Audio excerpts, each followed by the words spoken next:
Tonight on Cultra, we've got a stacked crew. Evil Becky Burke is here, Fred Marolo is back for a visit, and we're joined by none other than Dick Vincent. Dick's the longest-serving trail race director in North America, having kept the Escarpment Trail Run going for 48 years. He's also had a 34-year run streak, a Boston 1974 finish, and a Western States 86 story that cost him 7 toenails. Trail running's all about the stories, and there are so many good ones in this episode. Hope you enjoy it. From the belly of the Beast Coast, Glastonbury, Connecticut, this is the Cultra Trail Running Podcast. We talk about all the fun shit that happens on the trails that most normal people don't care about. The language we use is fucking explicit and raw like the trails we run on. So don't listen with your kids! No kids. Cultra is brought to you by our Patreons and supporters, and we are 112% listener supported, and support is good. All right. Well, welcome everybody to the Cultra Trail Running Podcast. I'm your host, Art Byram, and I am joined today by an old friend, Phred Marolo. I'm here again. All right. Haven't been here in a while, but I'm here. Freddie's back. So. Yeah. You know, I feel kind of like that. You know, like when you play like hide and seek with the kid you don't really like, and you're like, Fat Freddy, go hide. And then like he hides in like the best little place, and then it's like a few months go by, and finally you come in and go like, oh buddy, you won. Great job. And I say, you guys weren't even playing, were you? Oh. Well, I think what you can call that winning, Fred, is what I call that, right? Yeah, right. You definitely did. I was the best hider, Art. Yes, I'm sure that you were, Fred. And joining us now also is Evil Becky Burke. Hello. Hi. Welcome, Becky. Yay. Hi, Becky. Hi, Becky. Hi. I haven't seen you I'm in so forever. excited. I know, and I still don't see you, but I trust that I see you. Oh, I see you in my heart. In your There heart. you There you are. You missed the part where I just said that Art hid me in a closet and locked me in there. So He does that, you know. I know. It's true. But he said I won the game, so I was really happy in the end.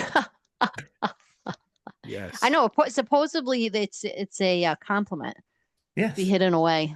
Right. Guys. Okay, so we also have a guest. So I haven't. Wait, there's a guest? Sorry. Yes, I haven't even introduced the guest, so I'm feeling like a lot of tension tension building here. We have Dick Vincent joining us tonight. Dick, welcome. Thank you very much for having me. It's a pleasure. Yeah, Yay. So I think I want to start out by apologizing a bit, because like every once in a while we go out and I tend to be very sensitive to the elements. I'm kind of like a high maintenance runner. Like if I'm not fueled up, I kind of lose my mind a lot, very easily. And somehow, right after, I think like a week or so after Vermont, we started talking about races that were happening, and we saw that Escarpment happened. And somehow Becky and I got Escarpment and Seven Sisters confused. And we thought Amy Rusecki was the race director for Escarpment.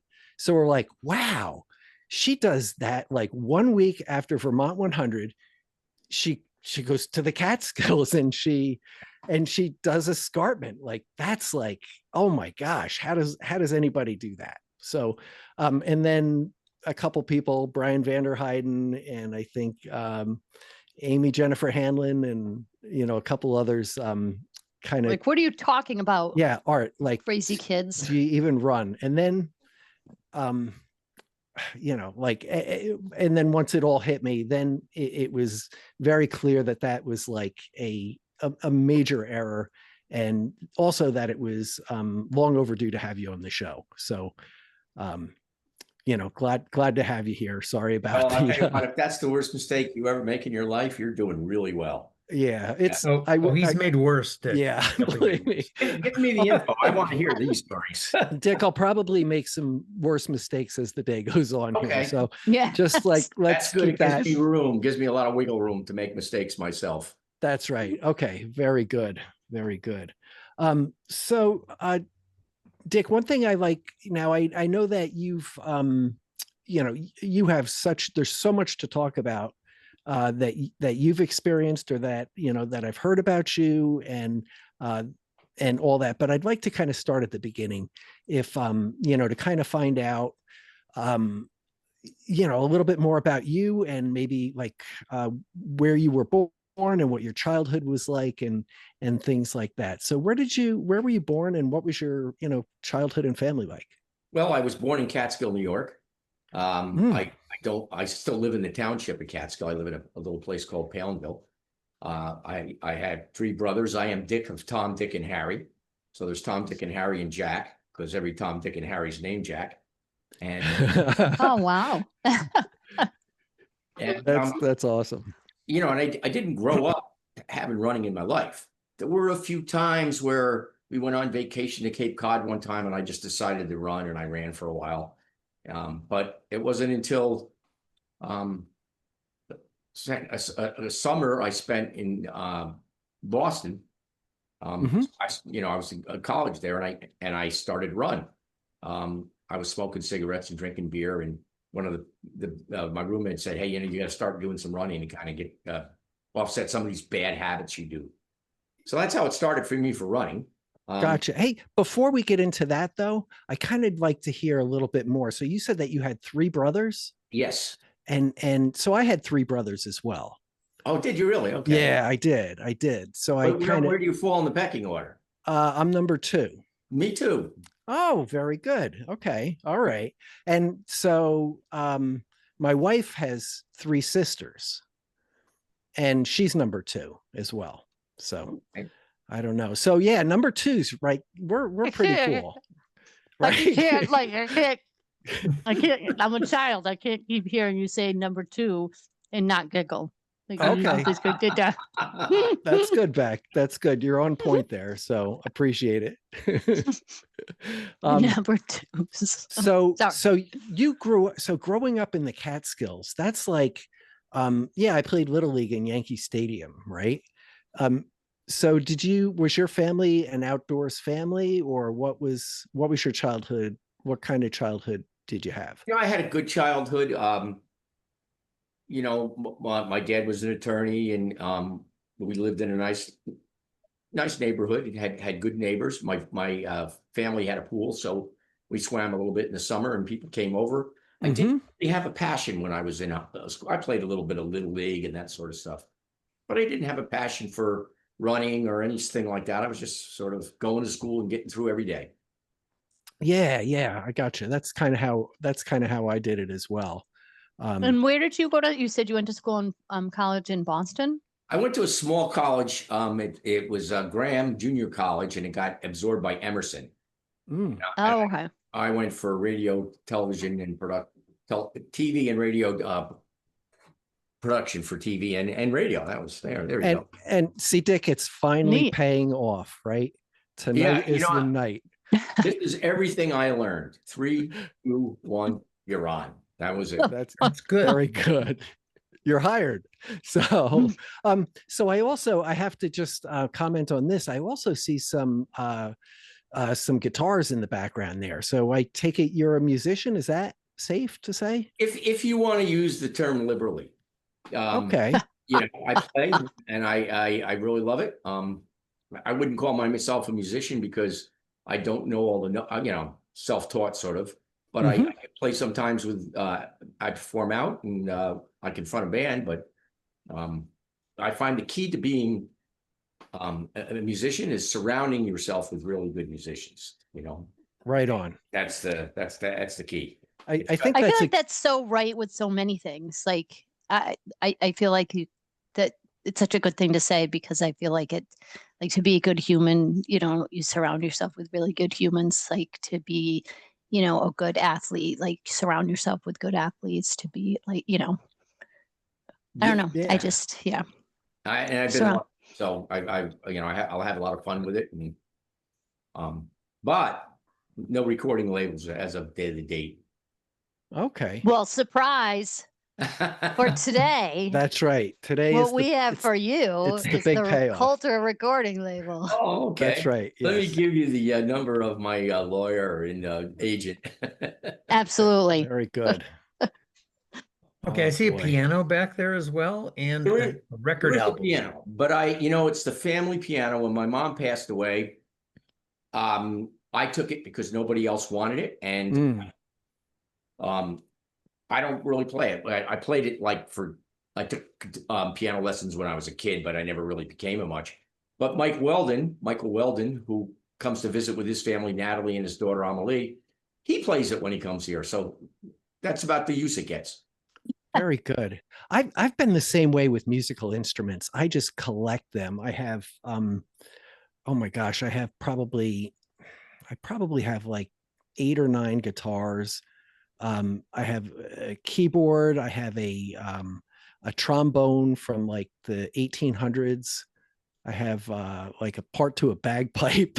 I have Okay. 2 banjos, and half of these And a things. partridge in a pear I tree. had bongo drums. I had drum set and all this stuff. And the thing is that I just never had the talent. And even though I grew up in a musical family, like music majors, and my dad played, you know, played country in gin mills all the time, and um, you know, but I never had it. I hang them because if you put them in a case, you don't play them. Yeah, right on. Then you That's gotta good. open a case, find some place to put the case. But if you hang them on the wall, just take them off, play. Yeah, yeah. So you fill those little 10-minute gaps with music when you otherwise wouldn't pick it up. Very good. Now, Fred, you play some instruments as well, right? Not so much. A little bit of guitar, not that much though. My Okay. kids, 2 of my kids are very good piano players, but Yes. Yeah. yeah, not me so much. Yeah. That's how I live too, because like I think I started, my father gave me a 56 Gretsch when I was 16 years old. And I wanted to play, and I could play Freebird, okay, and a couple other things, but like I just never really, whatever. I thought that was playing guitar. And then when my son was 8, I got him a little guitar, and a Fender guitar, and in like a year or something like that, he was ripping Black Dog, the opening riff from Black Dog, and I still can't play that. So like, and I don't know, it's fun though. But anyway, there's people out there wondering, why are we talking about so much music on a trail running podcast? Welcome to Cultra. So, so let's so you grew up in your family. What was your like who were you in your family? Like, what was your role in your family, if you had to say, like, your identity? I would say probably the peacemaker. The peacemaker. Okay. Oh, Yeah, so was yeah. I. Huh. Now, were you the peacemaker who did it by, I was a peacemaker too, and I did it by enforcement. No, I wasn't. I did it by capitulation, I think. Okay. Mm. All right. Okay. All right. There's lots of ways. Lots of ways. Mhm. Very So good. it wasn't something that I chose. It just is the way it was. Yeah. And now, I remember my mom saying to me when she was sick before the end, she said, "I don't want everybody fighting at my funeral. Keep peace." Yes. Yes. So that's up to you, Dick. You have to take care of this. Yeah. That's it. Well, that's always a challenge, especially when parents pass. It's not easy. I think more families run into problems as once things get shaken up by the loss of one or both parents. So Yeah. And I've been very lucky. My brothers have been very good about not creating problems where there could have been 100. yes. Good. Yeah, same here. I would say so far so good. So all right. So then let's talk about your running then. How did you? So I've asked a question. Yes. So being in Boston, and so you said you kind of got into running, like your friends like, all right, you got to get into shape. Did you being in Boston, did you go to the Boston Marathon at all? Did you band it parts of it or anything like that? Any craziness? Were you part of the Wesleyan line of like giving everybody smooches? Hey, you know, It's that's a not really good idea. I'm Wesleyan, going back. Wellesley. Yeah. No, the first time I'll answer your first question first. It was always there. You heard about it, the Boston Marathon. And then I ran, and then I moved to the West Coast. So I wasn't there for the first Boston Marathon when I was a runner. Oh, okay. Out there, then I decided, I was going to run this marathon thing because I'd only been running a little bit. And the first marathon I ever ran was the Palos Verdes Peninsula Marathon. And Oh, I was living with a friend who was working at UCLA, and we thought we were running a lot. We thought we were running a 2-mile loop around UCLA because if we finished it off strong, we'd run under 10 minutes. We probably like 1.25 miles, 1.5 miles. And on the weekends, then I would run a little bit more. I thought I was training a lot. So when I got signed up for this marathon, I had a friend that I was running with a little bit, and we decided we needed to go get a couple of long runs in. So on 2 different occasions, we ran down to the shore and back from UCLA. And we thought, yeah, that's about 16 miles. Well, after the marathon, when I finished, but it was one of the most painful things I ever did in my life. I measured the course with my car, and it was 9 miles. It was a long 9 miles, though, right? A 9 That's looks like a awesome. 6. It looks like a 6. Yeah, you're only 10 off. I mean, Wow. that's Right. Very close. And back then, if a car was said 9 miles, it was probably 8.5. So yes, yeah. So what was do you recall what your time was for that first one? I don't. I think it was in the 4-hour range. And when you cross that's good. When I say 4-hour range, I'm not talking 4 hours, probably 4 hours, 15 minutes, 4 hours, 28 minutes. I don't know. Yeah. And, whatever. They handed you a blank certificate. So I had a friend of mine who was really good with a calligraphy pen and that sort of stuff. Juan Carlos Fonseca. He was one of the guys on it. And I asked him to fill it out for me. And I think he thought the time was too slow. So he filled it out 3 hours and 28 minutes. Oh, nice. Okay. Hey, listen, if that's what it says, then that's what you go by. Yeah, I think we can't try to rewrite history here. I think that's how it shows up in the written document. And the document says, I thought I finished in over 4, but my certificate says 3:28. So 3:28 it is. 3:28 it is. So that first Boston I ran, I just sent that in because you were supposed to have a 3:30 marathon. I don't think they cared. The first time I ran Boston was 1974. It was also the first year they had 1,000 runners. Wow. So, I got through it. I finished. It was very memorable. But an idea how different it was then than now, my good friend David Brooks drove me to the start. After the race started, I saw him, I think it was in Natick. I saw him in Wellesley. I saw him at the firehouse at the base of the hills. I saw him at the top of the hills. I saw him at Washington Square. And when I hit the finish line, he caught me. There were a couple of guys writing times down with clipboards. And so wow, and they were writing times down with the clipboards. Awesome. Yeah. They were writing times down with a clipboard and stuff like that. And I stopped and I started to kind of wobble and he grabbed me. So you can't get anywhere near the finish these days, let alone move around like he did. Yeah. No, that's true. That is crazy because I remember the first time I did Boston was in 2001, I think. And my family and my husband had come, and just back then, and that was 24 years ago, they got to mile 16 and then to the finish, and it was like crazy. Like they kind of weren't able to go to the start, barely made it to mile 16, and then just hauled butt to get to the finish on the tee. And I don't think you could do that now. Because that was when it was, less than 10,000 runners. You had, Boston closed, mid February, and times have changed. Yes, they have, and in those years that I was running it, then they always had the official checkpoints, right? Like 6 7/8 mile, and they never were a round number that you could do the math with how fast you were running. And I always wondered, oh, that's so funny. Why the heck did they have those checkpoints? And it turns out, going back even earlier with the Boston Marathon, the officials used to ride the train, and that is where the trolley stops were. So they'd get off and they'd get out at 6 7/8 mile, and they do what they'd have to do when the leaders went by. and then they jump back on the trolley and go to the next one. Oh, very wow. good. That's Jeez. such a neat that I didn't know that. I like that. Yeah, that's great history there.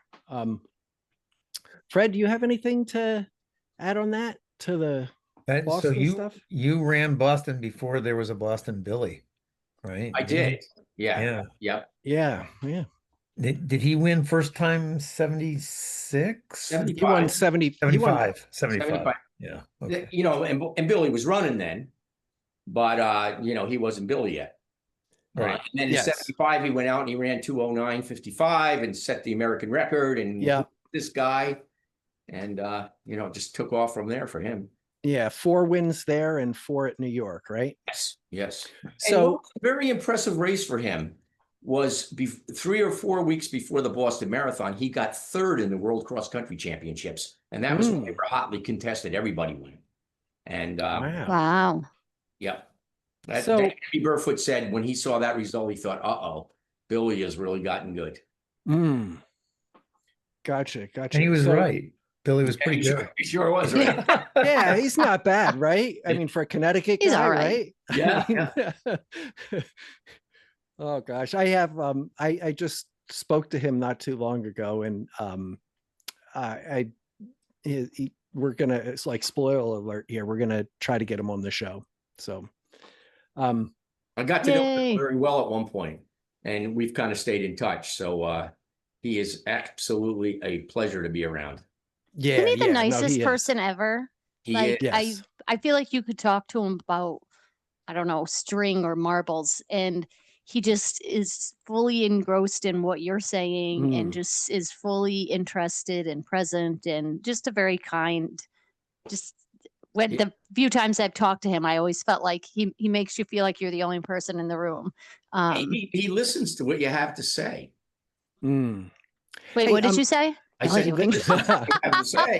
Yeah, very good. There you go, Beck. Well played. Well played. Okay, so we have so much to cover tonight, Beck. I'm gonna have to I'm gonna mute you. You were asking such good questions here that you're getting us into great stuff, but we're gonna have a 10-hour episode. All right, I have to ask you about New York though. So you also ran New York Marathon, right? Yeah, I ran New York. I've run Boston 12 times. I ran New York, I think 7. And the first time I ran New York was the first time of the 5-borough marathon. Okay. Yeah. All right. Now, what I heard a story about you. There's a legend or a rumor going out there that says, and you can just say true or false, and then witness protection program. Yes, or witness protection program. Or, okay, so did you or did you not once, while running the New York Marathon, stop for a sandwich and a soda, and still finish in 2:45? It was the Baltimore Marathon. Okay. Happened in, and it was the first year they took Cedar Hill out of the course, and they made it sound like it was a really fast course, but it was pretty much uphill for 20 miles. And I think I stopped around 21, 22, and I always carried money with me. Yeah, because you never know in a city, right? If you need to get a ride. So I went into this little grocery store on the corner, and I bought a soda and a candy bar, and I'm sitting there trying to get checked out. It was really busy. And finally I said, excuse me, but would you let me cut ahead in the line? I'm in this race out there and I'd like to get back to business. And they were like, oh, sure. Like, took my money and I ate and off. And I ran, I think I ran 2:54. Yeah. Very good. That's great. Yeah. And I got a picture, which I'll send you at some point, of crossing the finish line. You can't throw your can away. And with an orange soda and a Hershey bar in my hand. That's great. That's, Becky and I kind of did the same thing. We ran 112 miles in I don't know, 30, and Fred and Reagan and Reagan. And I think we finished, but we carried all our garbage at the end.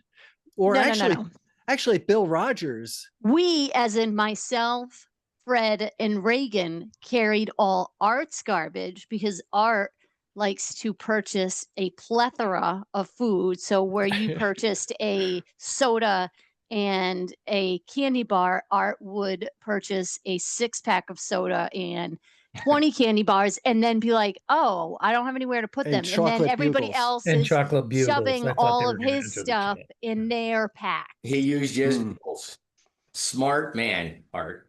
Thank you. Thank We you. were Yes. muling for our. We Yes. were. Yeah. We were. So all right, that is pretty That's an awesome. awesome story. I love that story. Yes. And so those are the road marathons, right? And then like Escarpment, for people who don't know, Escarpment is one of the is like your signature race, right? And it's a race that is not a road race. No. It's a goat race, I think. No. It's a what race, Fred? Goat race. Goat race, yes. Mountain yes. goats Mountain only. goats only. That way we say. Mountain goats. And Yes. it is also there are no crossroads. It is single track the entire way. There is no place where it crosses the road. So all the aid stations have to be backpacked in. Great. Yeah. Wow. Great volunteers. Very good. Yeah, you must have to have great, but that's amazing. I founded the race in 1977. Yeah. So Wow. I just a second before I'm sorry, because I definitely want to talk a lot about Escarpment, but I want to there's a couple other things Okay.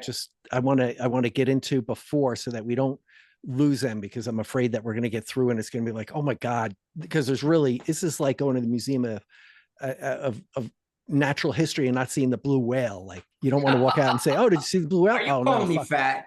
Yeah, no. Yeah, No, Art. I would take that title there.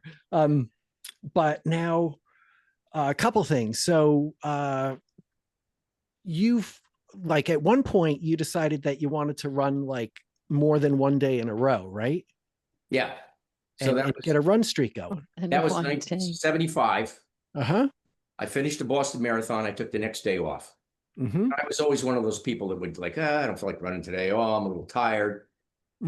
So I thought, if I'm going to do this, I should probably at least go out and attempt to run. And then if I'm really tired, sometimes you go out and you feel tired and you end up having a good run.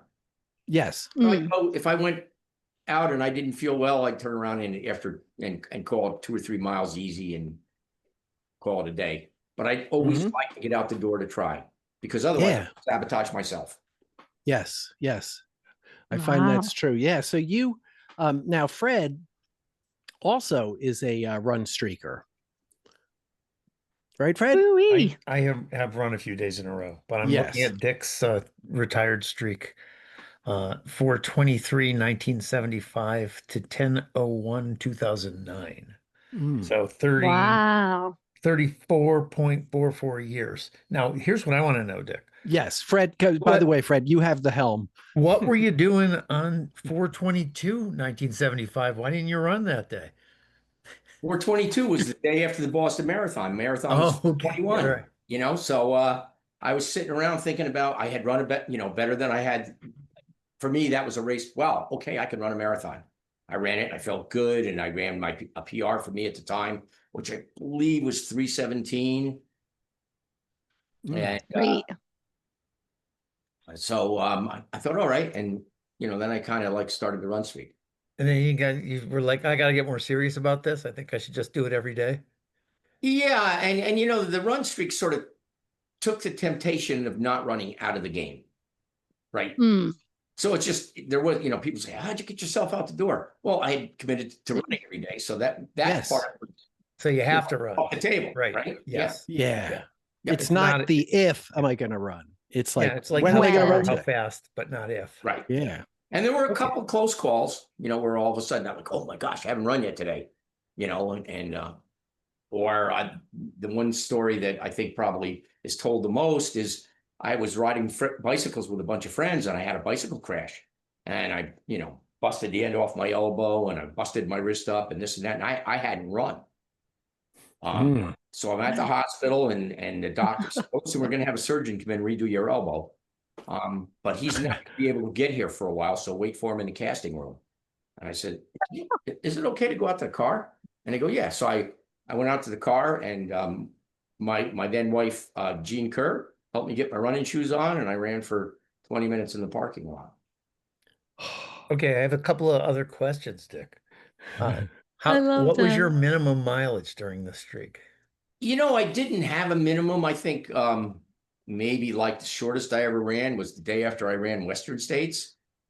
And We're gonna get to that. We're getting to that. Mm. yeah, so that was, that was probably like a mile and a half or something. Okay. Yeah. So that's where I was going to go next. You're a strapping 35-year-old. You just ran Western States for the second time in 21 something. So that's your Saturday run and your Sunday run. But now on Monday, after like putting down a 21:35 or something at Western States, how do you feel? The second year, that year I ran like that, I felt great. Okay. For having run 100. The year before, When you did 23 something. 23:40. Oh, yes. And then I was on the bubble for a long time. I was not sure I was going to finish that thing, let alone get under 24.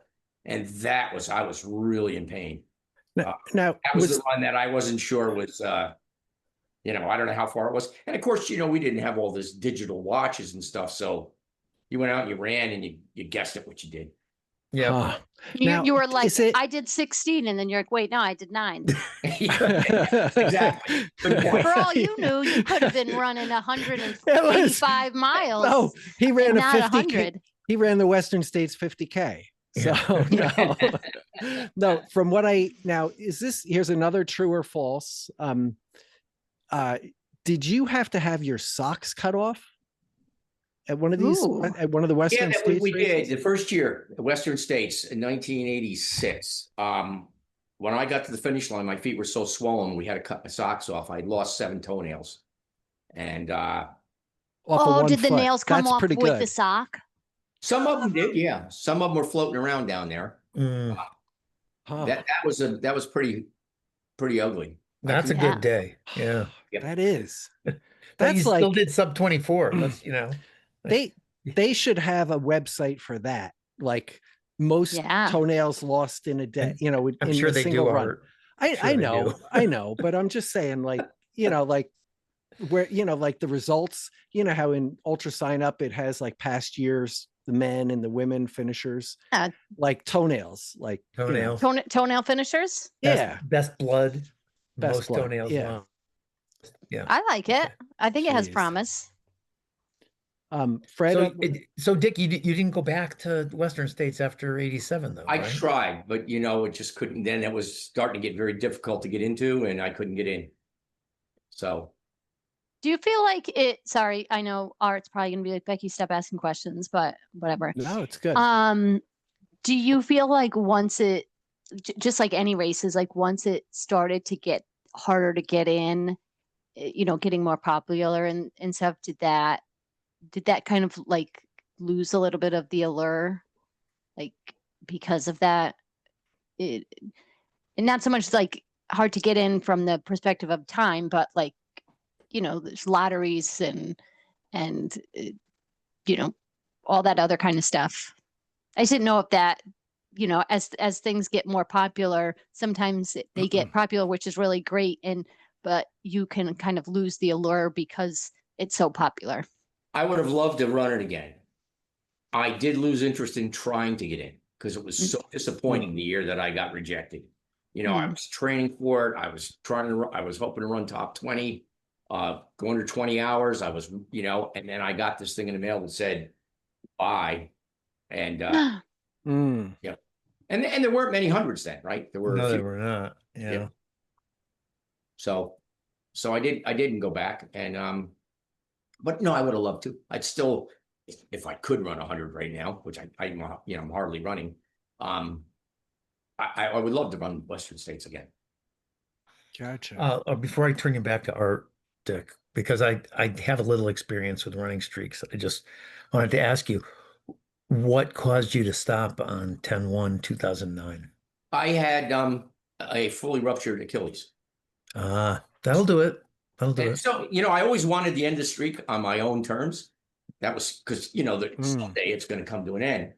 And that wasn't exactly on my own terms, but I ran for about 5 or 6 days on the thing. I didn't know I had torn my Achilles because it was hurting up in my calf. And then I had a run where I started to, I was just hobbling. And then I had a run where I felt a little better. And I called up a friend of mine who was a physical therapist. And I said to Heather, I said, listen, I said, I got this injury and I think I need you. So I was giving her the details and she said, get here 7:30 in the morning, but this doesn't sound good. I got 4 or 5 exercises I want you to do to see. I did the first one. She said, you don't need me, you need a surgeon. So I was still running and I ended up in the surgeon's office that afternoon and we scheduled the surgery for Friday. So I said, well, I'll run this week and then I'll do my last run. I went up to my son's college and he and I ran together and that was my last run. Oh, Wow. huh. I think that's worthy. That's a worthy reason to you didn't like let the clock run out one day or something like that, right? Right. And so I didn't actually get to choose how it ended, but I did choose when it ended. So Yeah. Yeah. I didn't choose how mine ended either. yeah, how did yours end? COVID. Oh, But I ran, and just like you, I got COVID. Yeah, how I many tested years positive. were you? I ran for about a week with COVID. I thought oh my I God. can ride this out. I'll be okay. And then I ended up in intensive care. So it was not really the right choice probably, but And Fred, you if go you till could you just can't go. if you Right? could just mention how long I know you're If you can get very in It your was a humble guy. little over canoe. 39 years. How long? So I did a little over 39. Oh. I started later than you, but I made it to 2021. So Wow. Very good. So that puts you up pretty high on the list. on the retired list, it's 26, I think. Yes. Screw the retired list. When you were doing it, you were high on the list, right? Yeah. The thing I felt was kind of funny with it because I checked the list, right? And it's like, I was like 7th, and then all of a sudden I'm 8th, and all of a sudden I'm 9th. I haven't stopped running, but there's probably some guy out in like Missouri somewhere didn't know they had a list, and he Right. yeah. Right. He's too busy running. You busy were an running. early Yeah. early streaker though for the list. 75 is pretty early to for the people on Well, it. I didn't even know there was a list. Right. I just started a streak, and then I heard about Ron Hill, and so who I still feel like was the longer streaker because I think they kicked him off the list because he ran around the track with a crutch because he had surgery. Right. And And they kicked him off the list? well, there was a They kicked rule off a streak. from the list that you couldn't use an aid, but they actually changed that rule, as you probably know, Dick. You would be allowed to do it now. Yeah, and I feel like he had the longest streak. He makes the rules, but Yep. You know what I love that. It's just like in the spirit of an FKT, right? If you're the first one to do it, you get to kind of, you have some discretion on how it's done. And I think that makes sense. Very good. Fred, did you have any other things on streaking? Only I wanted to ask about the Monday after Western States and how it ended, and I think we got there. Do you feel like it was in the long run beneficial to your running or not? I coach people now, and I always put a day off on their calendar. So it worked for me, but I believe in rest. Okay, that's fair. Because I got to a point in my streak where sometimes I thought like I might be a better runner if I took a day off. But if you've got a 30-year streak, you're not going to Hard to walk away from that, isn't it? Right. I always felt, now here's the thing, like my streak was under 2 years. So was mine. And that's a pretty darn good streak. Yeah. No, it was. And it was wonderful though, because I think based on it that if I had, I think being a streaker, you don't have it's harder to be a really good runner in a sense because you don't have that day off. But I think it also guarantees that you're going to be a pretty good runner, Well, you're holding yourself accountable every day. Yes. Right? And like, because here's the thing, like ideally, if I took 1 day a week off, that might be golden, or that, 1 day every 2 weeks off or something, or whatever that looks like. I might be a slightly better runner. I might recover from some things faster when I need to. Not that I got hurt that much. But with this, it made me a better runner because I was consistent. And, I probably wouldn't have been doing that like one day off every 2 weeks. I would have like, it's like you start the bargaining. Oh, if I don't run today, I know I'm going to just run twice as far, twice as fast tomorrow. I'm going to, this will be good because now I'll be really tapered and, and you start to make up all these other things. And it's so much mental energy for me that just like, I was always the happiest with my running when I was in a streak, I have to say, I think as a streaker, and you fellas tell me, and I think Becky, you said you had a streak at one time too? I did. It was closer to a year and a half, and it stopped when I literally woke up in the middle of the night one day and realized I forgot to run that day. That's how my yoga streak ended. But anyway, I think one of the things as a streaker, you need to preserve yourself so you can run. So you get the day off, but on the other hand, you are doing the stuff you need to do to get out the door the next day. Yes. Yeah. And I've had that discussion with people where they would be like, aren't you just beating yourself down? I said, I've been doing it every day for 30 years. Clearly, I'm not just in a downward spiral. Right. Like the streaky mentality is I'm running for today and tomorrow. I'm not going to deplete myself so much that I can't go out the door tomorrow. Mm-hmm. Wow, 4 streakers on the same podcast. This is dangerous. Yeah, we had Des Linden on here, and it turns out that all of us ran Boston Marathon 2007. Oh, wow. Which was pretty amazing. We had 5 of us. And Des wasn't the first one to finish out of all of us. Am I joking? You're joking. Yeah, she wasn't. I PR'd that day though. So. All right. Yay. But but everybody, whatever. I mean, anyway. There was a headwind. That's right. There was a lot going on. It was 2007, so but not as bad as 2018. So let's talk, if we could. Let's talk about escarpment now, right? Okay. Maybe you could kind of take us back to the beginning. It's this is a legendary race, certainly in the Northeast, and for the West Coast is kind of its own bubble. I don't know if they, what they do sometimes, but well, no, because like, they call something technical and then like, I mean, and then different definitions. But then they come here, God bless, it is wonderful. I like running on their trails. I can tell you that. Yes. Yeah. So let's talk about that. So this was if you could maybe tell us the story of how it all began. Well, a good friend of mine who was an art teacher and an artist, Barry Hopkins, ran some trails.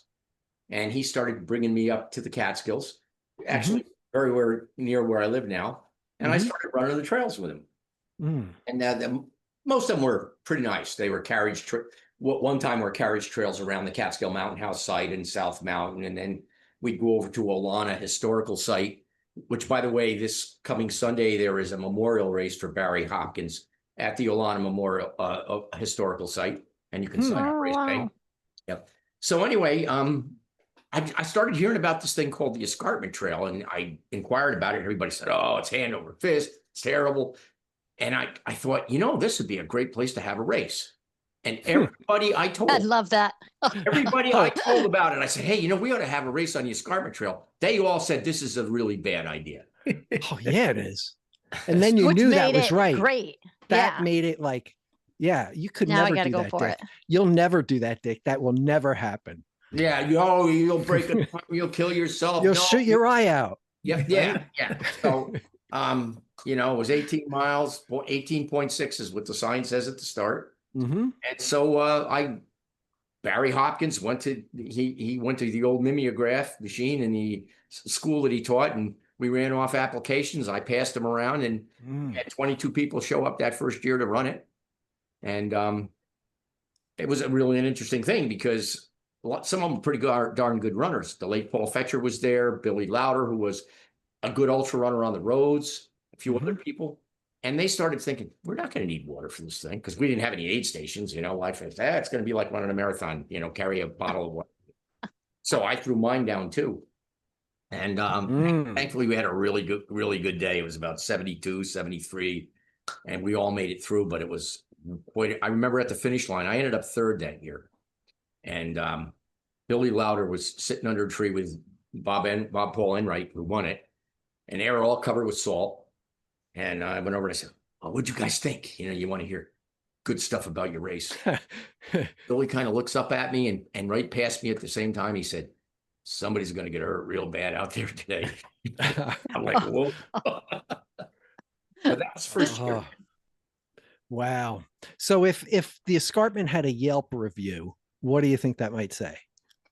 You know, I don't know. Proceed with caution. You know, for mountain goats only is what I say. Yes. So, Yeah.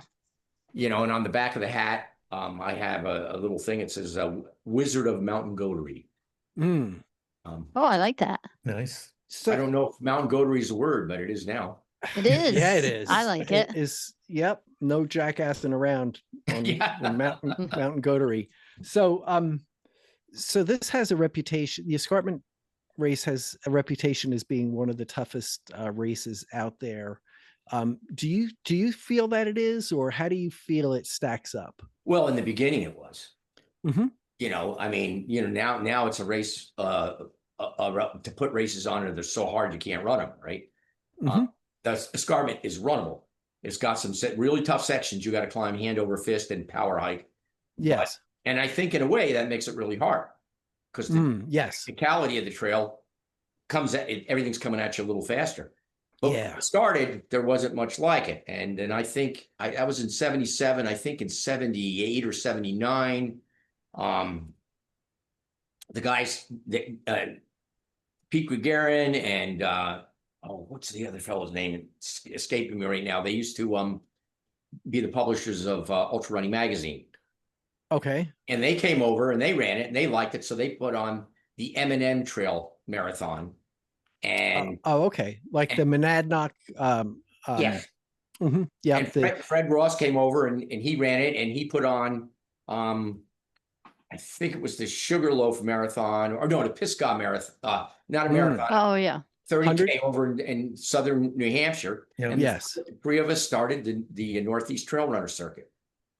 Gotcha. Nice. Gotcha. And then it just started to grow. And then there got to be too many races and the circuit fell apart. Gotcha. Yeah. Yeah. Yeah, I think like there's a lot of things that have you're right. It's funny. It's like popular so that you lose the things that are some of the most cherished, right? Yes, yes. Oh boy. So are you more of a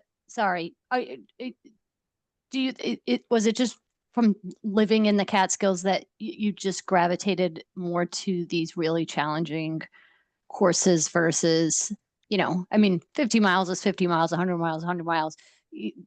But obviously when you've got this difficult terrain in there, it makes it harder. Do you think that's what's brought you to the harder races? Like, I don't know. Could be. You know, because I still loved road running too. So I still did that, and you know, I just loved it all. But I don't know. You know, I liked Escarpment. I liked the fact it was hard. You know, I could run through it pretty well. I was better on the downhills than most people. So that was fun. That's huge, right? I mean, that is I suck on the downhills. Well, because you can get a roadie. A roadie can show up. You know, a fast road runner can show up and do a number on an uphill. Sometimes they can chug up it because they got the, you know, they have the power to get up there and the stamina to get up there. I mean, they might break their ankle, okay, but going down, you can't fake that, right? I mean, you need to be able to pick your line or whatever it is that people who can actually run that shit do. Yeah, I think it's a vision thing too. You know, you kind of are able, you know, that 10 or 11 feet in front of you, you know, your right foot's going to on a certain rock. You don't have, you know, and what's exactly right under your feet, you're not even worried about it because you yes, decision. Yes, I think that is so crucial. I think to any kind of technical running is being able to extend your vision out in front of you, because otherwise you're trying to figure it out. You're trying to your brain can't compute your footsteps that fast. You know, you Right. need to look out in front and process it, figure out unconsciously for the most part where you're going to go. And then you just kind of, it's like I always compare it to a horse. A horse has 4 legs, right? Or 4 feet and 4 legs. It doesn't know where its back feet are. It can't, it's Oh. not sitting there looking at where its feet are landing. It kind of looks up there and says, yeah, I'm going to go up there, and intuitively figures it out in their brain. They must figure out a little bit about where they're going to do it. And then if the step doesn't work out, they lift the foot up, right? Right. And land on another one. And, you know, if you tell people that you can daydream while you're running that stuff, they think you're crazy. Yeah. Yeah. You know, Well, it's because you have the trail runner proprioception, right? You can, yeah. it just flows. That's And then, of course, there's always, like, for all of us, then there's that moment when you're brought back to reality because you catch a toe on a rock. And yep. you got to do a little pirouette to keep yourself from crashing, which is some of the real thrills. And obviously, when it's more technical and or real steep technical, that field of vision creeps in a little bit, and you do have to really pay attention. Oh, absolutely. Yeah. I have to pay attention so that when I'm butt sliding, I don't I don't sit on anything too sharp. That's like more my style. I'd love to say, I mean, maybe there was a time when I could like dance through that shit, but right now, a lot of times, I don't know. I'm kind of working. You gotta really work up to it, I think, to get there. And I just went to the weights and rediscovered that, yeah, I'm not quite there where. Well, you know, I think there's also some people are more aware of the fact that you really can get hurt, and yes, they're smart and they don't do that. Yeah. No, it's fine. It's crazy because like, and maybe also just, I think when you see younger people, I hate to say, but you see younger people take a tumble and yeah, they can get hurt. Their bones will break and everything like that. But I don't know. Maybe it feels different. It seems like, I don't know. I've always thought, because I'm one of those people that I've never considered doing escarpment or doing going to do like cat's tail and all this, because I'm a wimp and I'm scared. And people are like, how are you wimpy, like you do all these crazy things? And but it's like Art was saying with the worrying about falling, that the idea of hurting myself and falling is so much scarier than the actual fall. So that's part of why I don't end up doing these, because I kind of pull the joy out of it, because I'm so worried about where, oh my God, where am I going to step? Like, what if I fall? And, how many times that I've fallen and been like, I broke something. And then the people I'm with are like, you didn't break something. You didn't even hit the ground. And I'm like, oh, nothing's broken. I don't have blood gushing from my head. And they're like, no, there's nothing wrong with you. You're fine. And I'm like, oh, okay. So some of it just being a wuss. But the reality is that you can hurt yourself. Yeah. Yes. I mean, yes. So if this is something that you're not allowed to say legally or discuss, like, have you had people get, now it's important. I don't know if we've mentioned it yet, but this race is going into its 48th year, right? This year was the 48th. Yeah. We missed a year with COVID. Mm-hmm. And then 1 year I had to run it virtually. So in 2 years, it'll be our 50th. Wow. Gotcha. And very cool. And you have been the race director the entire time. Correct. That is an impressive streak. That it is. So, and is there anyone to your knowledge in the country or in the world that has been a consecutive trail race director for a longer period of time? Road Race Management keeps the record on this. Uh-huh. And I am the longest serving trail race director in the North America. That is so cool. Cool. And they don't keep the world, but I'm not sure how long trail racing has been going on around the world. I mean, you got to do two things, right? You got to be able to start young, and you can't die. Yes. Yeah. And so far, you've done both things. So far. Good job, Dick. Good job. And I'm still working on the last one to keep pushing that window out a little bit. Yeah. So how about are there road race directors that you're aware of that have been doing it for a long time? And if there are, can we have their address so we can like whack the knees, do a little Tanya Harding action? Yeah. Get them out of the contentions. There's one, but it's a summer series of on track up in Colony, and that guy's been doing it for 55 years. but it's at one location. It's a track race. Mm-hmm. You know, that sort of thing. It's wonderful. You know, No, that is a great thing. I still go up there. Yes. All Very right, good. we'll give him a Frank's a really thumbs up. good guy, so don't break his knees. All right. All right. Yes. I mean, Dick, we would do that for you though. You know that, right? I know that. That's why I got you. That's why he's asking you I would not have done to. it no matter what, but you told me not to. So now I guess you're probably going to do it anyway. No, that's There- right. Once you tell evil Becky to go, you can't take it back.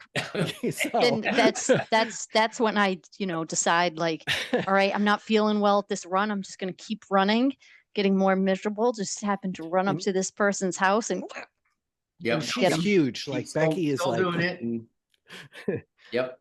Oh my gosh. And he puts them on. They start in late June and they go through the first few weeks of August. oh wow, There's no entry fee. You show up, you run. If I love that. if you're in the top 3, they take your name for results. Hmm. And he puts on a full tracking. Wow. Wow.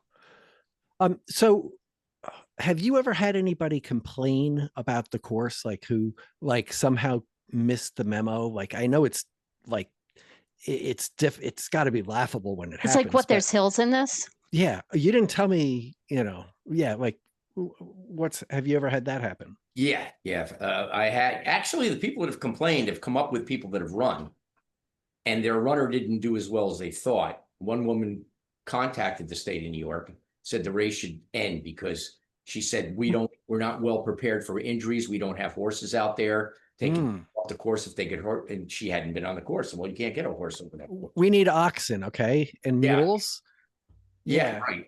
So interesting. But for the most part, people are really good. In the beginning, occasionally we'd have a hiker that was, looking for their day of solitude on the trail, and here come the Escarpment runners. But for the most part, people are very supportive of it. Gotcha.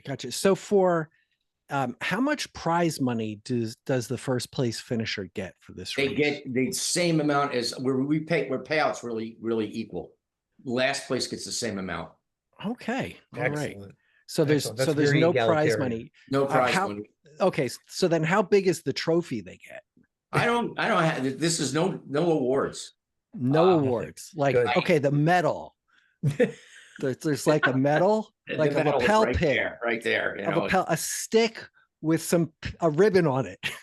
There was a fellow that came one time, and he actually he wrote about this in some magazine or running club. He said, he finished second or third in the race. He said, and it was kind of like, why don't I get something and this and that, and and then he said, everybody's sitting around at the picnic after, and they're all talking, and they're all sharing stories, and they're all excited, and nobody knew how fast anybody else ran, and he said it was really wonderful. That is really cool. I think do that you says a lot about the race. That there's not. I think it just speaks does. volumes about it. Clearly. Do you time the race? I used to time it, and now, yes, it's timed. Yes. Now, Okay. about 10 years ago, the state of New York required that we start this in waves rather than a mass start. Gotcha. So we were required to have 15 runners every 5 minutes. So a good friend of mine, and I coach his running club, Josh Morales at Albany Running Exchange, Event Productions. He's a really good timer. So I needed to chip time it because people that have started in the 4th wave pass somebody in the 3rd wave. How do you know? Yes. I work really hard to tell people, like, the first person to cross the finish line is the winner. So if you think you've got a chance, you need to talk to me. We do the same with for the women's elite heat, Yes. And so far it's been real good. And what we also do is, because of that, this was Josh's idea. We put timing chip boxes at the bottom and the top of the 3 big climbs. So we got a king and queen of the mountain. And everybody can look and see what their times for the ascents and I like that. Very good. What was the reasoning, and it is probably obvious, that with the requirement to have people start in waves?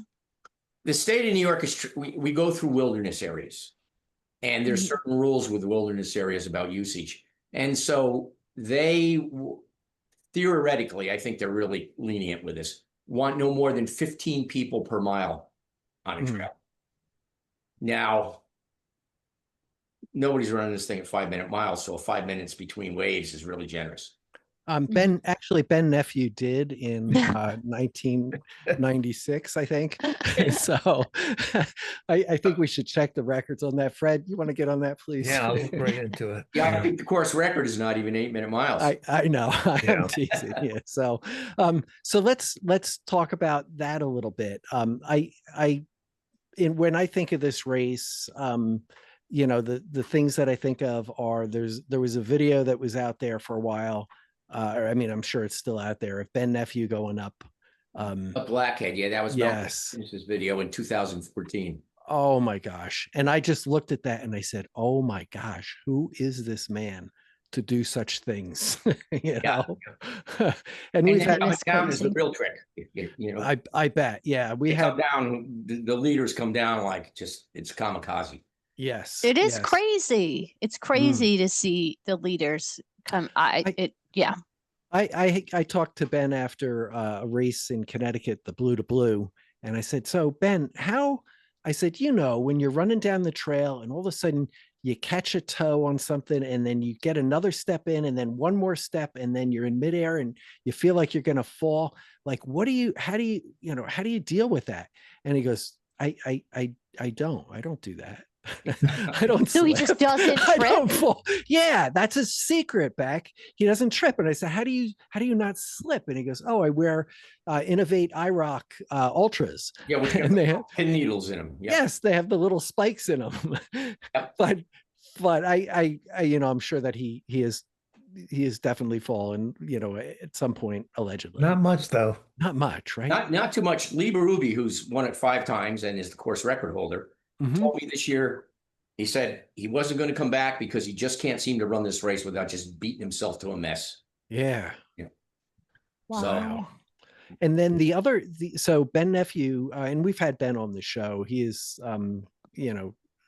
he's crazy, good crazy. God. Yes, no, and just an amazing crazy. Yeah, and very really dynamic in his scientific conversations we had with him about testing rats and all sorts of stuff.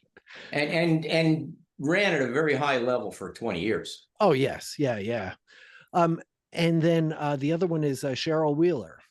Yes, Cheryl's won it 5 times, and she's running well. She's 62 now. Yes, yeah. I think she's so nice. She's a cool lady. Yes, she is. I really like her. Yeah. And Michelle Merlis has won it 4 times, and she's made 2 national teams, and she ran the World Mountain Championships on the U.S. team. I forget what year. And then last year I went over to Spain with her and her husband. She was on the World Skyrunning team. Wow. Nice. Very good. So what race would you say is there a race out there that compares to your race in the course, at least? Probably Seven Sisters. Yeah, that's okay. Good. Thank you. I appreciate that. I think Seven Sisters is, it's just kind of the escarpment kind of pushed together a little bit, right? It's shorter. Yep. But it's you got to be like paying attention over there. Oh, yes. Yeah, that's like I went out there in the rain and I was like, nobody else. This is the stupidest thing ever being out here, and nobody else would be out here. And then Brian Rusecki, right? Just shows up, goes blasting by the other way. So, so you've seen the sport of ultra running change a lot over the years, and what parts have you seen really change in the sport in general? Well, now everything you could sign up with a click of the mouse. So it's just how fast they sell out. How it's much more. It used to be put your race out there, people came. Now it's competitive. Yes. You've got more trail runners, but you got 10 times as many races. That's not necessarily a bad thing, but that's one big change. And you can run. Used to be, it was the Old Dominion 100. There was Western States. There was Wasatch, and I forget which was the fourth, maybe, Vermont. Or Vermont. that hadn't little started Vermont? yet. little I think newer. Leadville made 80s. it. They were Oh, Old Dominion? Old Dominion. Old Yeah. Old Dominion. Dominion, yeah, and they were the Grand There you go. Slam, right? Go, And I Becky. remember this guy, I think his name was Tom Green, and Yeah. he ran 4 of them in 1 year, and everybody thought that was just amazing. How could anybody do 4 of them? And a few years ago, some woman ran 23 of them in a year. So there's a lot of change in that sort of thing. We were learning that we limited it ourselves. Gotcha.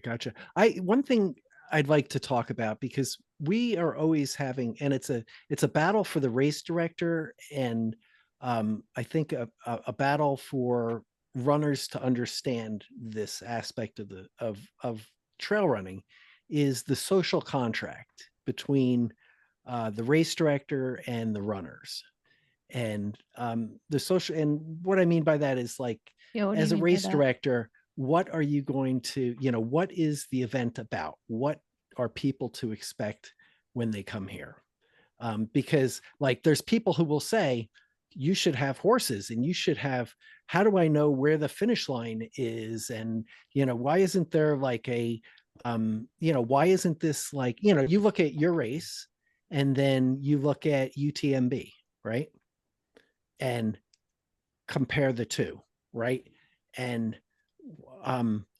why, and I'm asking this, why haven't you made your race like UTMB? What is it that makes you want to keep it low key? UTMB, for those who wouldn't know, it's like Ironman ultra running. It's like, that's big barricades, and thousands of people, and it's like like camping. It's like glamping for campers. Well, first of all, I got a cap on how many people I can have. Yes. And the state of New York tells me I can have 350 people, and that includes the volunteers. Gotcha. And it takes me about 100 volunteers. Yes. So right there, and it's one thing I do is I try to follow their rules to the letter. So that's what the other thing is we don't have any crossroads. You cannot drive in and set up an aid station. Is carried. I mean, if you could, would you do that? Or I mean, is there a, I mean, I appreciate the grassroots nature, the no awards, and the, that whole approach to it. Is that, so I guess, like, my question is, what is it that you see? What value do you see in that? I mean, I definitely recognize one for myself, but what value, what is it in you that makes you think that that's the angle to pursue, or not the angle, but the way to do it? Well, one, there's not been a lot of thought gone into that. It's just the way I've done it. I try, it's trying to walk that fine line between keeping it grassroots and relevant at the same time, right? You like to get the good runners to come. Yes. And at the same time, I want to treat everybody the same. So, and that is very much respected by, I think, from front to back. I would agree. It's obviously, you want to have the stars come run your race and do incredible things. But those people that have been coming for 15 years, they're real important, Yes. Yeah. I mean, here's the thing, like, I could do a lot of things on my podcast to increase its visibility, make it more popular. I could go out to Canadian Trail Fishing Magazine and say, hey, give me, they're always begging me for sponsorships, and, we could sell a whole bunch of Fred and I are always saying, come on, please do it. And but we choose a different way. We choose to be, like, listener supported. So just because then I'm not, like, trying to sell you something, we're just right. And the state of New York doesn't want you selling stuff. Yes. Gotcha. Okay. So the finish line is in the state campground, the state park. I used to, I never gave shirts out. I always figured, like, if people wanted them, they could buy them. So I'd try to keep the entry fee low, and I would sell shirts for, like, whatever they cost me. but Yeah, you can't sell shirts. They don't want stuff sold. So, Oh, wow. so now Okay. like this year I gave out sleeves. Last year I gave out hats. Mm-hmm. I do something like that. So a little bit of it is with the state. And when you say the spirit of the race, when I say that, let me tell you the first time I had to deal with the state, and the state of New York, the Department of Environmental Conservation, it was like the third, fourth year I did the race. I don't know, and it's like I had the race going on, and this guy that works for the state of New York, he comes in my store and he says, "Oh, you put on the escarpment race?" And I said, "Yeah." And he said, "Do you know you need a permit for that race?" And I said, "Permit? I had no clue I needed a permit for that. I had no idea at all." And he said, "Yeah." And he said, "The guys up in Albany, they got their eye on you and they're going to come down race day. And if you don't have a permit, they're not going to let you run the race." I said, "Oh my gosh." I said, "What do I do?" He said, "Well, if you don't mind," he said, "I took the liberty," and he reached in his pocket and he handed me a permit. Huh. Wow. Oh, that's awesome, right? Wow. You just restored my confidence in the country, or at least the state and of I New just York. have tried to keep that feeling involved with this. Yeah. When I've had a problem with a guy that fell off a cliff and got hurt, we had to airlift him to Albany. State had a meeting. I got to go up and meet with the state, and I'm up there, and I'm just guys at one point. I guess I was coming across as a little defensive, like, "Oh, well, we didn't." He said, "Look it," he said, "Understand, we are not here to try to stop this race. We are here to try to figure out how we can go forward." So I have always felt like the state of New York has been very reasonable and very good. And because of that, I don't know, I just kind of try to do it that way. Yeah. That's great. You know what? I think like you're You're onto something. It sounds like, yeah, that they've, you're being kind of welcomed in, they're being welcoming, and you're trying to be a good not tenant, but a good partner with them, because certainly, you having a race there is bringing people in from out of town, and people who are going to spend the night nearby, or are going to go to lunch, are going to buy gasoline and do all sorts of other things too to help the local economy. Is there anything you do to partner with the with the people who live there, or the communities there?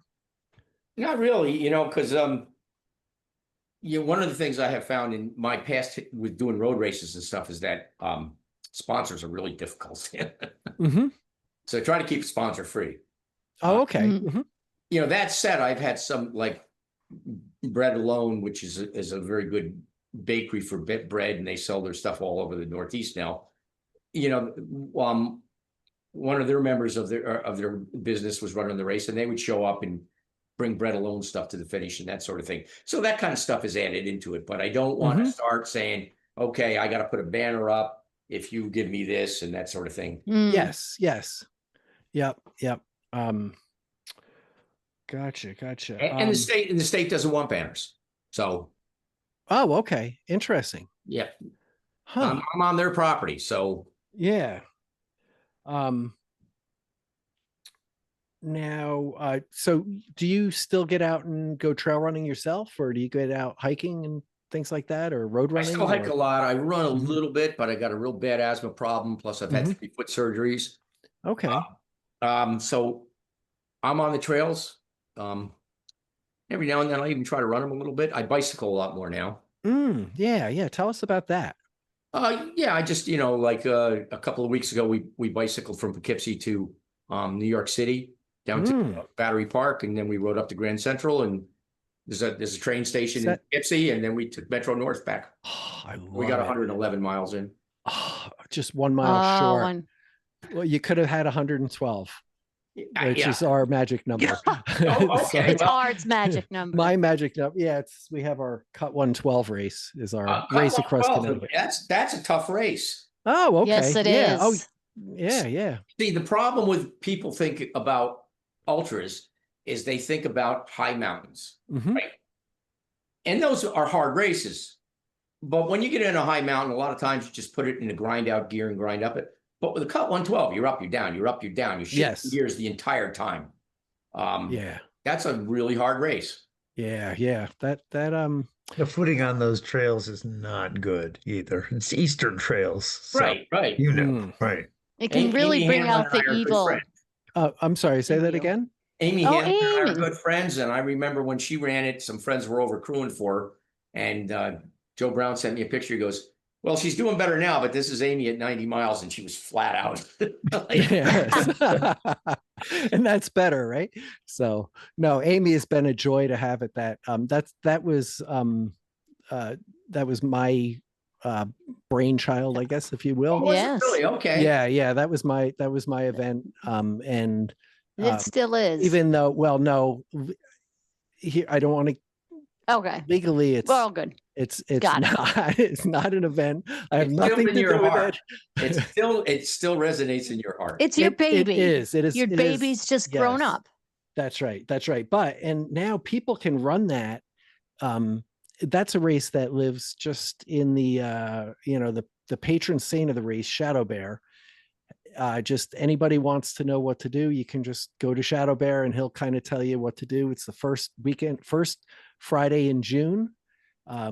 There's spreadsheets flying around that have where the road crossings are.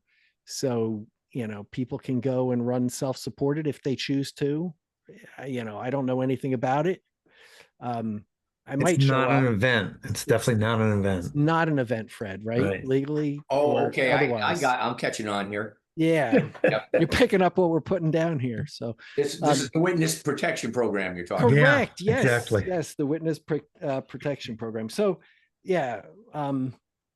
Let's see. So your bike riding. So was that the Empire State Trail? Yeah, it was the Empire State Trail. Oh, very good. It's just a small section in Brewster where you're on the public highways, which is great because it goes by a couple diners. Yeah. And Yeah. then there's a small section, I think it's Mayapack, where you're on the have to cross the main road or something. And then you come out of Van Cortlandt Park, you're in the Bronx and north of Manhattan for about 4 or 5 miles before you jump on the bike trail that goes along the West Side Drive. Nice. So have you ever I got to ask you this because you're very close to it there. Have you ever ridden the Erie Canal Trail? I did. I rode that 2017. I rode that. Oh, my hero. You didn't. Okay. So how did you handle the logistics of that with your bike? Really simple. I took a credit card. Oh, okay. I started in Buffalo. I rode the first day. How did you get your bike there? My significant other, Eve, she drove me out the car. Oh, okay. Get out. And then I rode to Rochester. Yeah. And Mike Weldon and Natalie Thompson, I stayed with them. And then the next day I rode, it was really raining hard the next day. And I rode to Weedsport. And then the third day I rode from Weedsport to Utica. And then the last day I rode into Albany. So I had 110 the last day.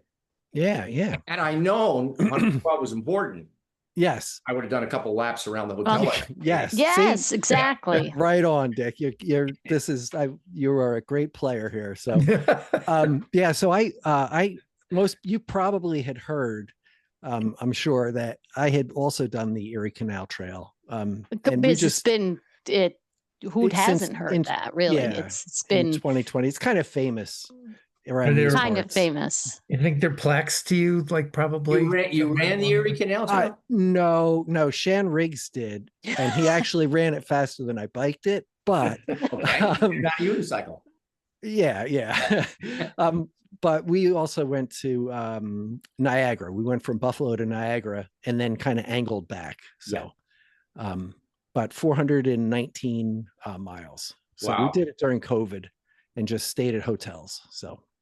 Yeah, I mean, that's I'm not really one for carrying all the camping gear. And yeah, we were hotels, but somehow I carried a trailer anyway, but it was good. But wait, my you wife carried and I a trailer? I pulled a trailer, like a Thule a jogger stroller that hooks got on it. I'm thinking like trailer without the case. Yes.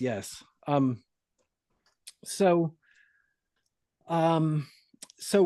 have you ever had what's any funny DNF stories or any good DNF stories? Oh, for Escarpment? Yeah.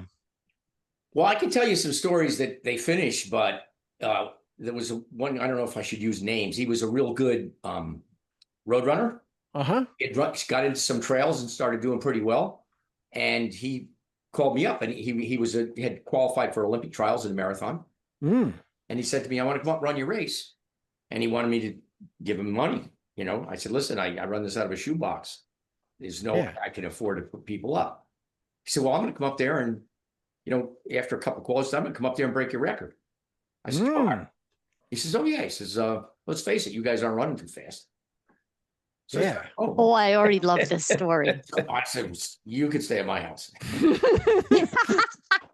I'll give you the president's suite, the queen's room.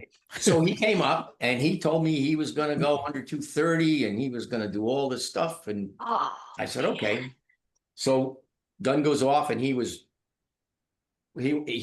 right out, took the lead, and somebody you probably know, Pete Creasy, who was involved with the Seven Sisters, and was defending champion, right on his shoulder. Off they went. And when I came over Wyndham, I caught this guy, and he took a couple of tumbles. And anyway, to make a long story short, he finished in 4 hours and 48 minutes. Oh, okay. And he was not happy, did not like the trail, hated the thing. Oh yeah, trail sucks, right? Hardly would talk to me when I saw him at a race. Sometimes later. You know, so you're doing your job. He got married, and he came back 10 years later with his wife, and he was a much kinder person at that point. And I said, Charlie, why'd you come back? He says, come back and see if I hate this trail as much as I thought I did. So we went out, and he ran about the same time he ran the time before, and he was real fun at the finish line and everything. I said, what do you think? Charlie goes, yeah, I hate this trail. Oh, that is great. Oh my gosh. That is a great story. But that's like such a humbling experience too. It kind of brings, I think we all have those times, even, you know, us regular day-to-day runners where we're like, I can do this. And then you're like, yeah, no. Yeah, right. Not as easy as I thought it would be. And that's why we like the story, right? Because we've all sort of know what that is. Yeah. We've all been that sort of prima donna to a certain point in something. We got, I guess I'm not that, you know. Oh yeah. What I call that is we grossly overestimate our abilities and grossly underestimate the task at hand. Yes. So, you know. Do you have any like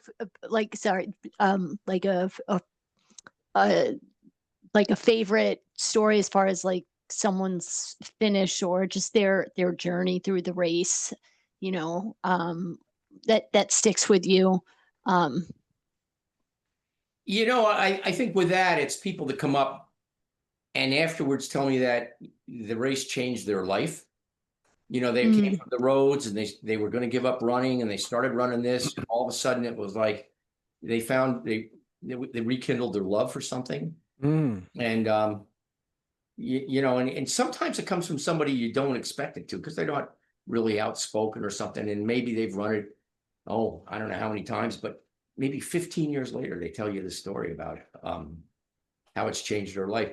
Now, there's a guy, Damon Douglas, who he started the archives for the Escarpment Trail. Because I just wrote the results down on a piece of paper, stuck them someplace and probably forgot about it, right? But Damon worked at IBM, and he was back when computers were just getting going. And he ran 24 escarpments. And at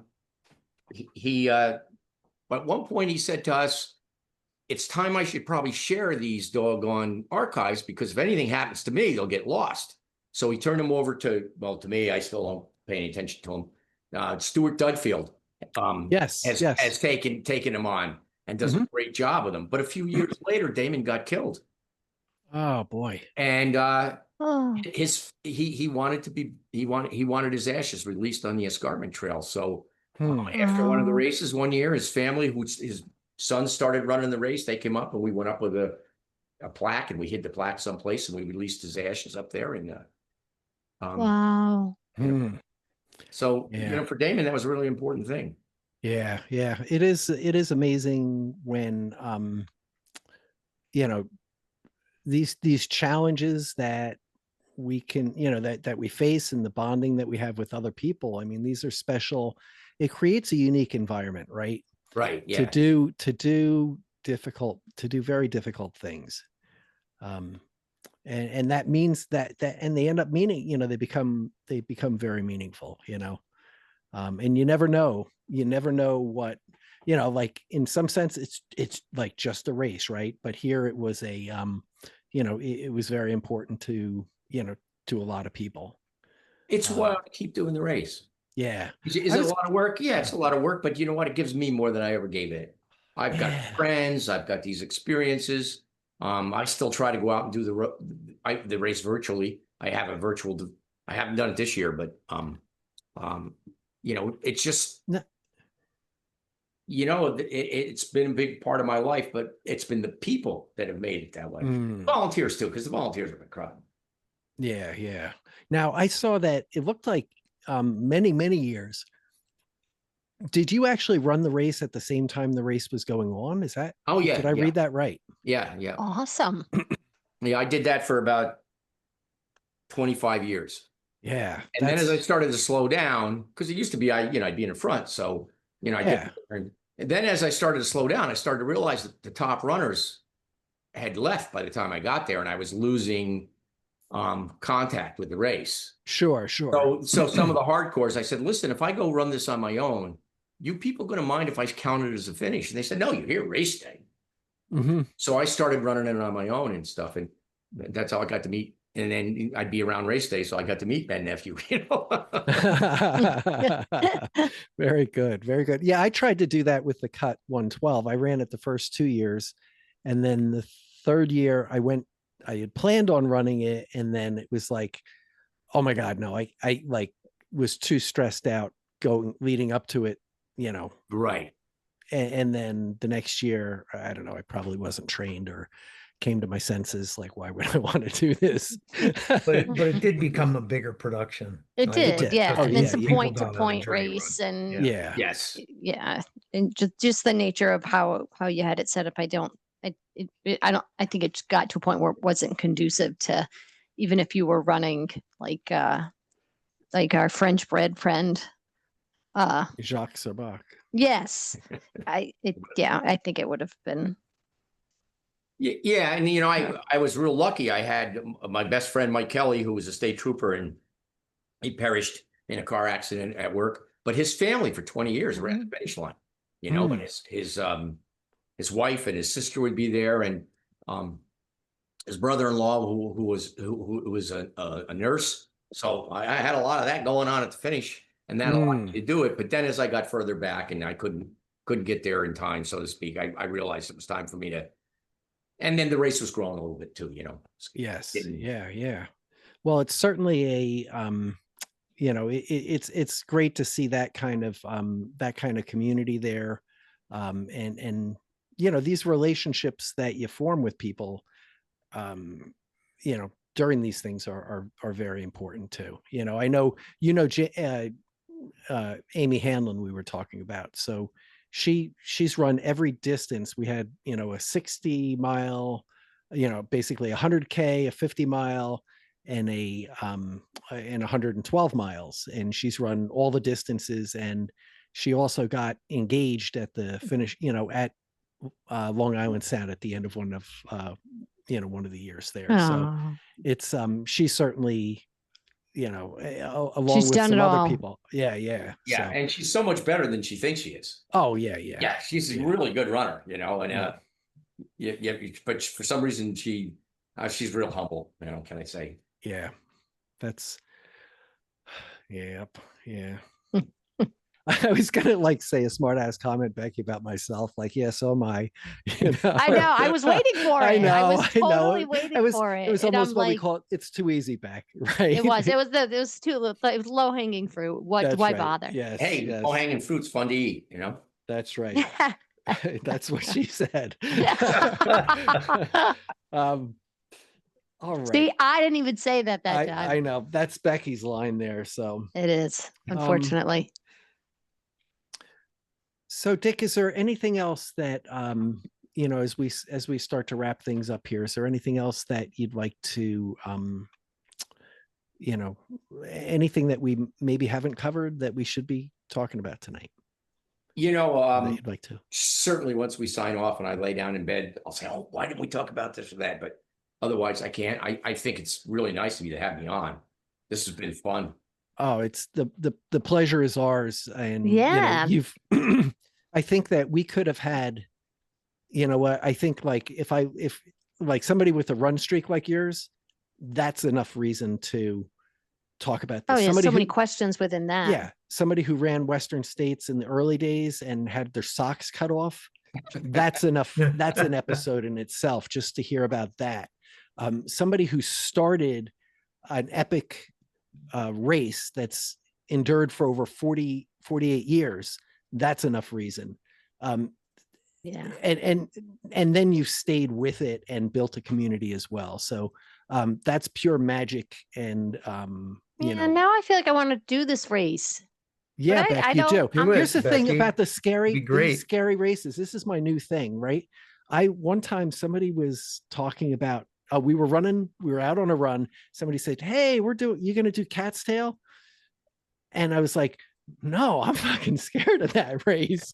I don't want to do that. That's like, that's just like crazy."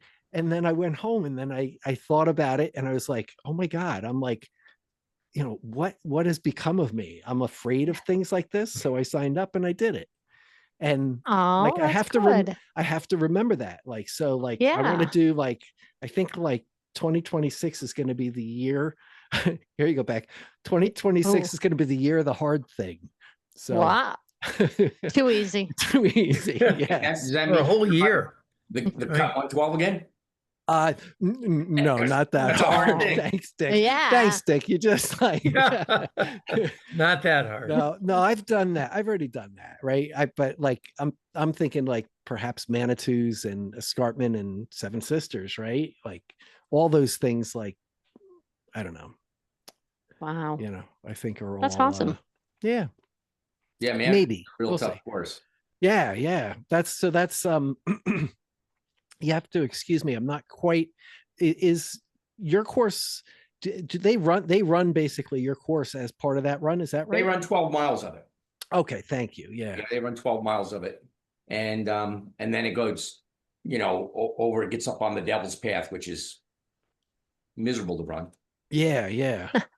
But that's why people like it, right? Yes. Miserable in a great way. Yeah. Amy and I worked at the Willow aid station there this past race. Oh, you were there? Okay. And I do the Palmville aid station. Oh, you do which one? Scoville? Palmville. I do the Palmville aid station. Oh, okay. I do the really hard one. I can drive my car right into the parking lot. Oh, okay. So that's not with the Lena Moss, right? Or is it? Alana, no. She does Silver Hollow. Oh, okay. That's right. Yep.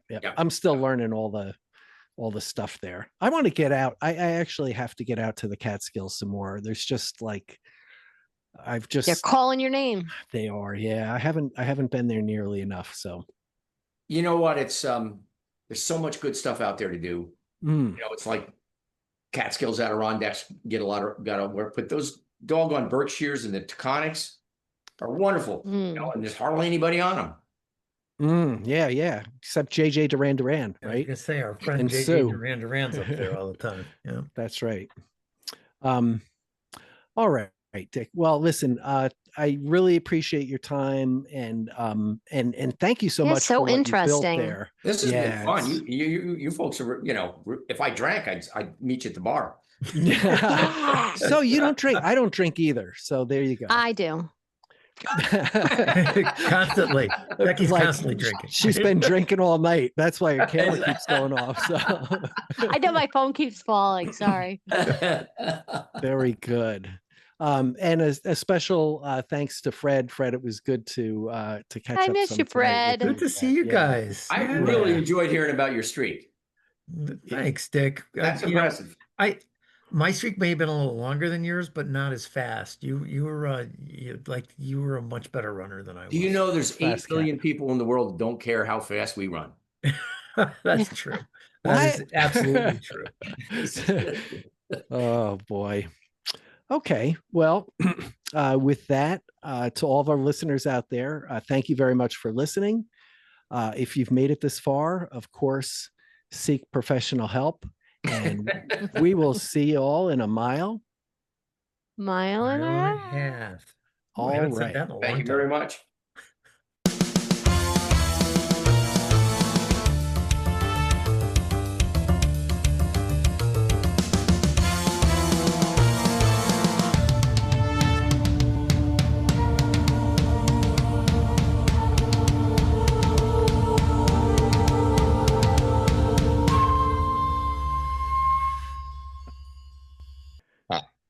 Very good. Oh, look at that, Fred. You brought the pig. I brought the pig. Yay. That's great. That was so good. Yeah. So interesting. I felt like I learned so much. Well, you know what? You three are great hosts. So, you know, it's Thank you. talking. It Ah, was kind of like just sitting around the living room talking with friends. That's what Yay. it's all It was about. nice. Yeah, it flowed nicely. What album is that over your right shoulder? Santana. No, I don't know. Oh, that album. That's not an album. That's what's his name? The reggae guy. Bob Marley? Bob Marley. I was in. Oh, yes. I was down in Jamaica one time and I bought the painting. Oh, okay. And that Oh. painting has probably been painted by 1,000 different artists, sold to 100,000 different visitors. oh wow. Very good. And Is that a dobro over on your wall? It is. Yeah. Okay. Yep. Or Dobro's actually a brand. Okay. Well, Steel that's like a steel resonator. guitar, Yep, though, yep. right? Oh, yes. Yeah, yeah. Like, is that a lap? That's not a lap steel, No. right? No, it's you play it like a regular guitar. Okay. Should be- Okay. it could be played with a slide, but I don't really play with a slide. I play it just Yeah. when I play bluesy stuff, I played on that. Gotcha. And then the last, I have to comment on this too. If we're talking backgrounds here, I want to comment on your background. The grandfather clock. I have the same. I think I have the same one. So, Really? yes. You know Wait, what? let me see. Right there. Oh, I was driving. I might have even been in Connecticut, and I stopped at this place, and the guy was selling it for $100. Oh, there you I go. loaded it in my car and took it home. Yeah. There might have Oh. been Art selling grandfather clocks where he had a couple extras, maybe. You know, that could have been him. I did. You know, except The grandfather clock is a really interesting thing because you got to wind. I got to wind mine twice a week. mhm. Probably goes 5 days, Oh. but I just do it month. And it really lets you know how time flies when all of a sudden, you know. So whenever I wind my clock, I say, okay, now have I put my time to good use? Oh, man. Well, you're a philosopher too, Dick. I think that's, you know. Oh yeah. That's so awesome. So you know, I try to do that whenever I wind it, and of course, as you know, Art, with this, whenever you go to wind your clock, the hands are right in front of the keys where you got to wind it, right? oh yeah, absolutely. It is. So well, here's the truth be told, I have that in a different house right now. It makes it sound like I'm a multi-million, like I have houses all over the fucking place, but I do. It's in Coventry, not in Glastonbury. So It's in the other chateau. it is. Yes. But because it was You my just mom's. hear it ring, you know. So do you have Windsor chimes going on that? It goes Or off. do I got you have- chimes. I don't know what they are. Oh, okay. Windsor chimes, something important, or? Yeah, it's a ding, ding, ding, ding. Oh no. Mine just go boom. Oh, okay. On the Okay. hour. If it's 10 o'clock, it does it 10 times. Oh, gotcha. But it's not so loud that it would wake you up. Mm-hmm. Oh, That's good. It's very kind of warm, sort of. Or you know what? Maybe it was that clock that woke up the guy that was going to try and do 2:30.